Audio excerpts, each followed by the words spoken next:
Right, welcome to a fairly short two-part webinar on some of the changes that we've observed as we've updated our training material from the Body of Knowledge 6 to the 7th edition Body of Knowledge in our Association for Project Management courses. What we're going to do is take you through about 6 in the first webinar, and then in the second part we will do another 6 or 7. Tonight's session is going to start with a quick revisit to the definition of a project, because that's changed very subtly, and we'll have a look at that. Then we'll see what VUCA is about. That's VUCA. That's a new acronym that's appeared in the project environment topic. Some significant changes have occurred in terms of the life cycle. There's some changes of name in the ordinary project life cycle. The extended project's life cycle has changed very subtly. But of more interest is the advent of the iterative and the hybrid life cycles that we've seen in this new edition. A quick look at product and work breakdown structure. Nothing's changed in terms of the structures themselves, but what we have seen is just a nuance change in the sort of interplay between the two. We'll then go into estimating and just look at the introduction of the Delphi technique, a technique that's been around quite a while, but it's now seen just to have a little bit more emphasis in the new edition. And then we'll look at the change in positioning, that's positioning in terms of the life cycle with parametric estimating. We'll have a look at the new step. The information management's gone from a 5-step to a 6-step process, and then if we get the time, we'll go on to BATNA, ZOPA, LFPs and MFPs and their role in the negotiation process. So onward, the definition of a project then is virtually the same, but we've just seen the introduction of a new phrase there, right, about change. And I think that's quite a nice improvement there, just to sort of show, because before it just said undertaken to achieve planned objectives. It's just reminding people that projects are about bringing about change, right? Just placing them in that bigger picture. So a small change, but well worth noting.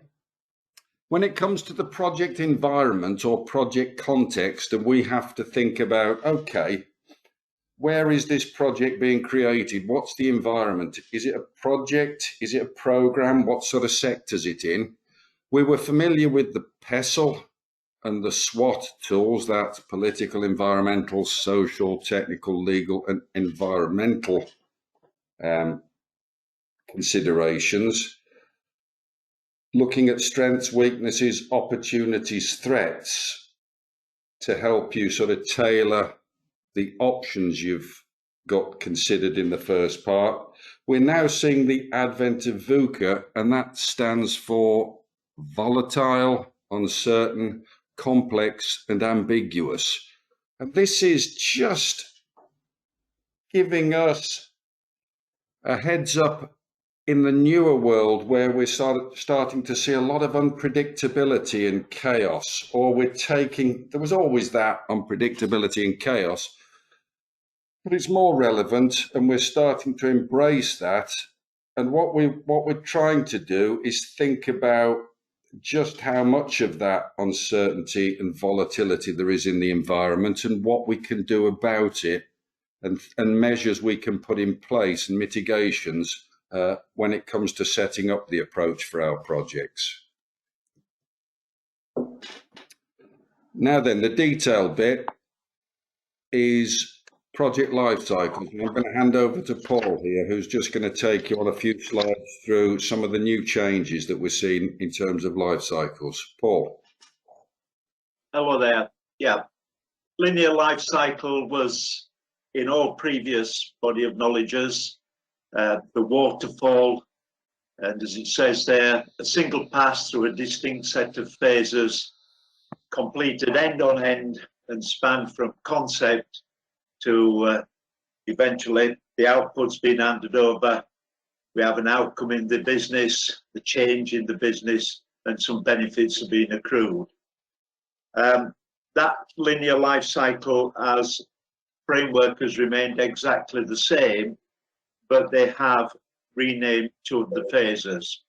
Development has become deployment, and that's been tinkered with for some time, and handover and closure has become transition. Interestingly, they've called that transition, but they still keep the definition of handover and closure pretty intact as it was before, and both of those two things still taking place in transition. So the life cycle that they work around essentially the same.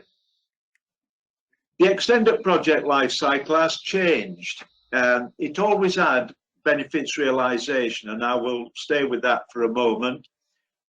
They have changed that slightly in so much as they recognize now that benefits realization will continue until such time as the product life cycle is terminated in some years ahead. But they have changed that, they have left that sort of slightly vague as to when that does end, accepting it does continue. They still have in there the notion there will be a benefits realization review where users and sponsors make a decision on whether or not the project is actually getting the benefits that you want. So a milestone in there that will say, yes, we do, it's going okay, or no, it isn't, what we're going to do about it. Adoption is something new, and adoption is an optional fifth phase in the extended project life cycle, and adoption is put in place if it is felt that the users will need support in getting the best out of the new output that's being created.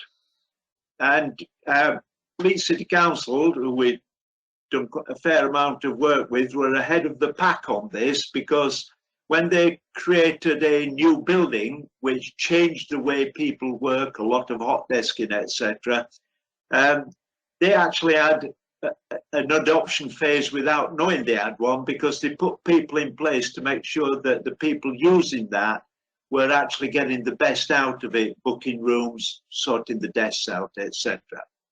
So that's a slight change. 2 activities now in the extended project life cycle, whereas there was only benefits realization before.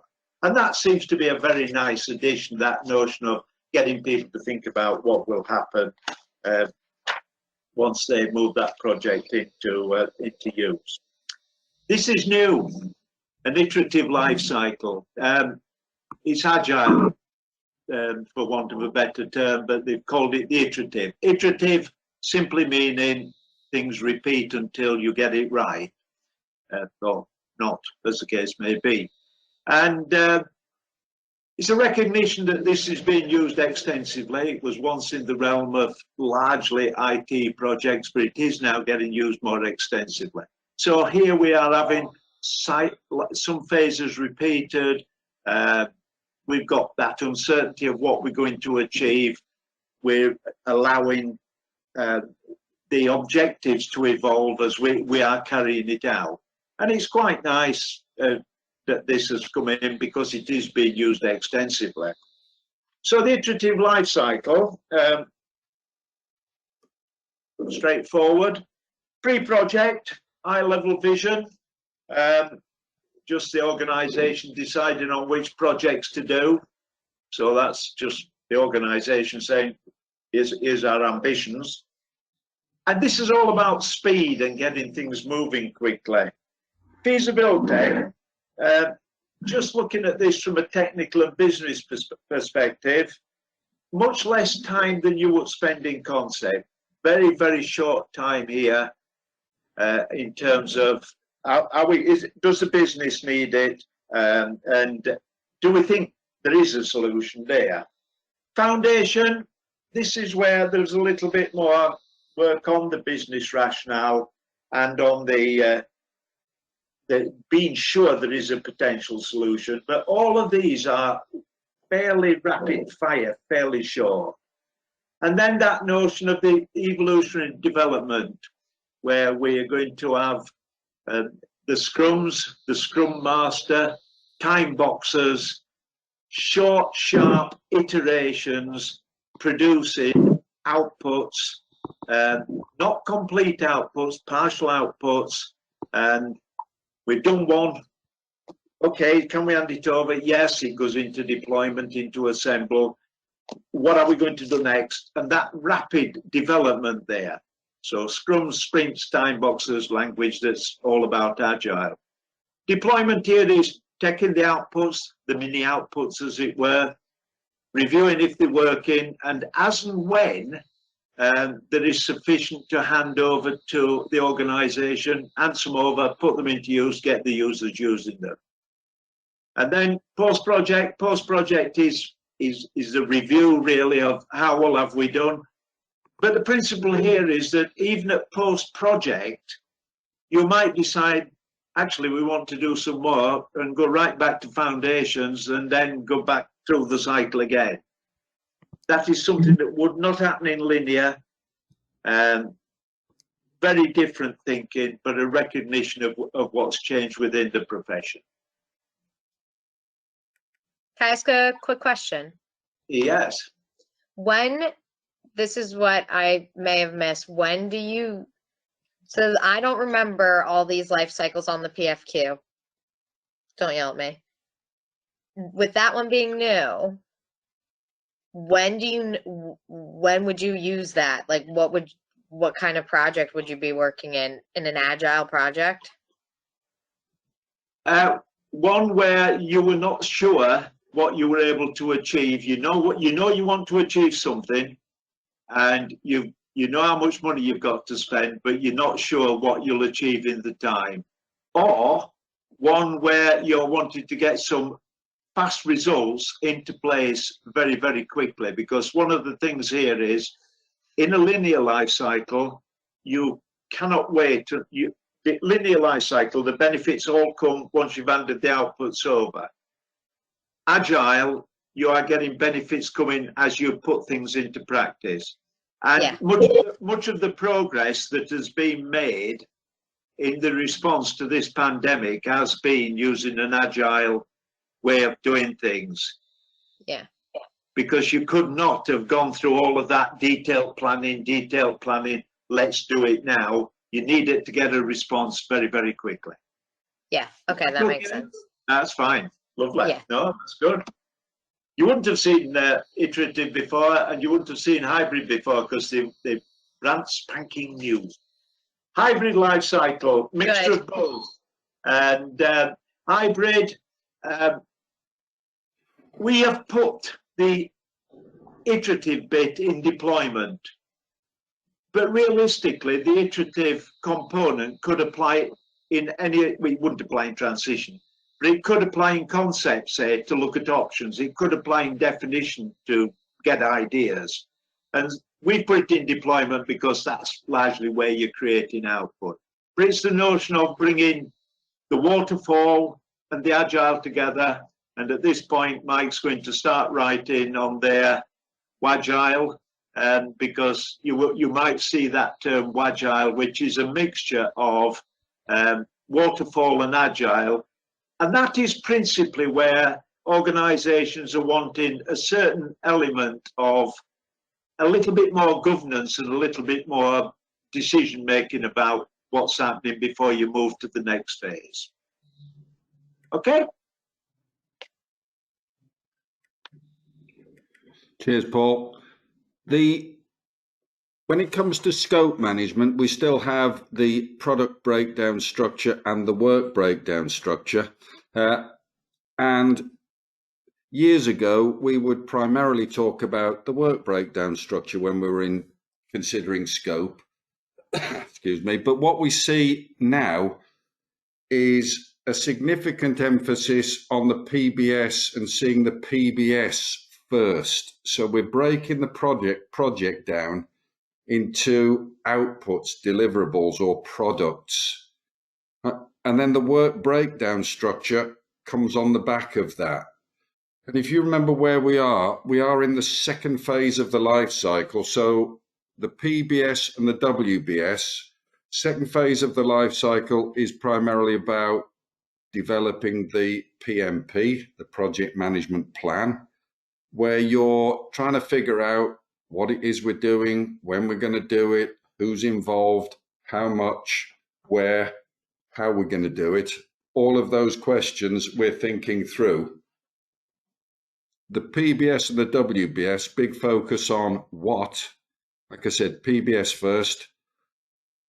WBS, then typically from the WBS, we would start to see the development of the OBS, and then we would get into scheduling and so on. But it's just that juxtaposition of the two, just primary focus on the PBS first, leading through to the WBS.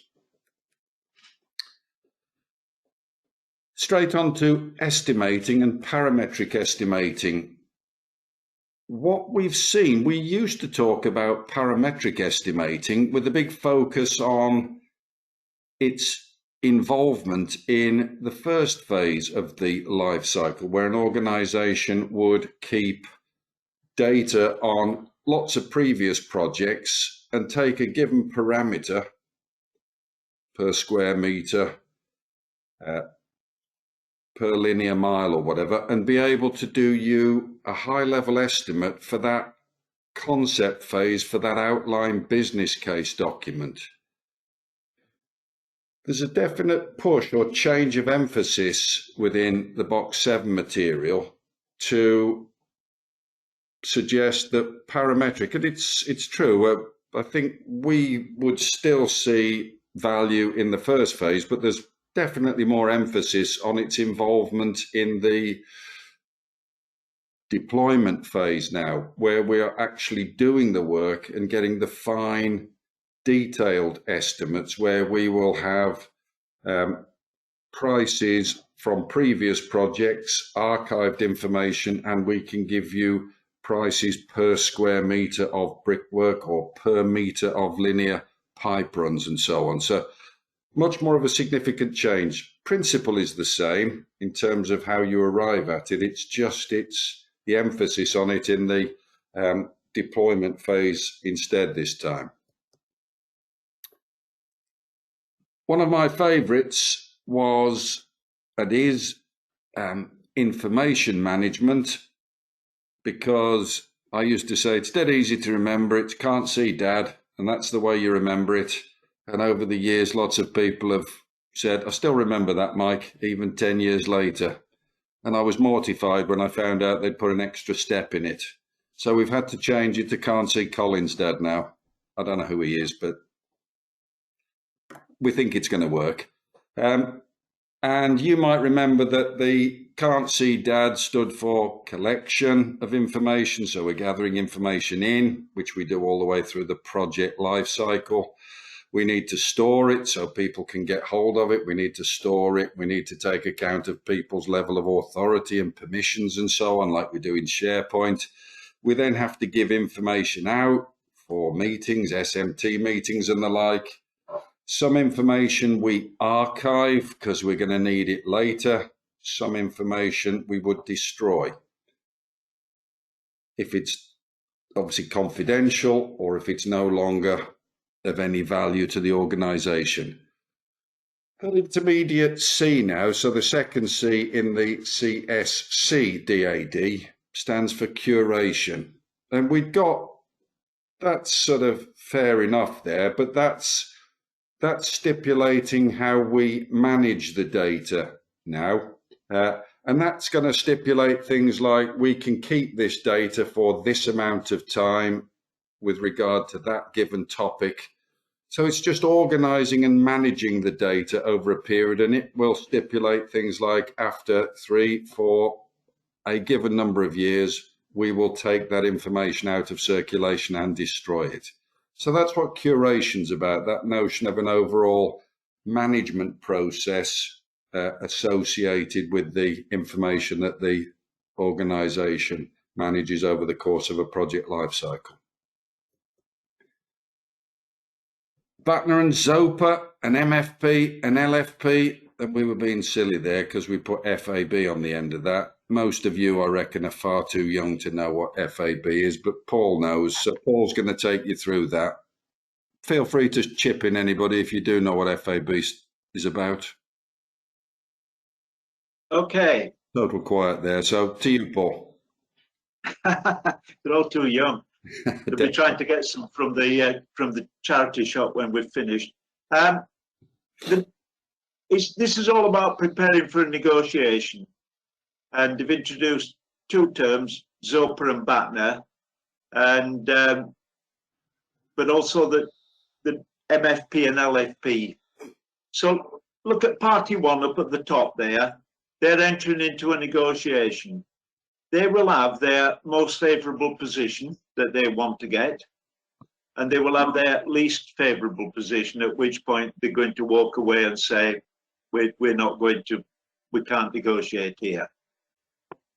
Party two, they've got their most favourable position, and they've got their least favourable position as well.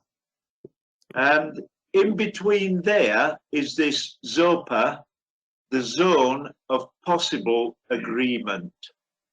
And it's so crucial that you have a zone of possible agreement, because without that zone in place, there is not going to be an outcome. There is not going to be a negotiated outcome. It can't happen. So establishing and understanding each other's LFP and understanding that zone of possible agreement, crucial in a negotiation. That principle was around before, but they've now introduced this other term, BATNA, which is the best alternative to a negotiated agreement. The best alternative to a negotiated agreement. And this is each party identifying, so if we don't get a solution out of this agreement, what are we going to do instead? What is our best position? What is our alternative? And this, of course, to a certain extent, is a little bit of risk management.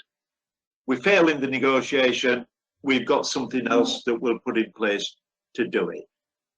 And that's some quite nice thinking that's come in there in terms of making sure you know your MFP, you know your LFP, seeking to understand what the other party's lowest favourable position is, least favourable position is, and therefore where can we negotiate, and if this negotiation fails, what are we going to do instead?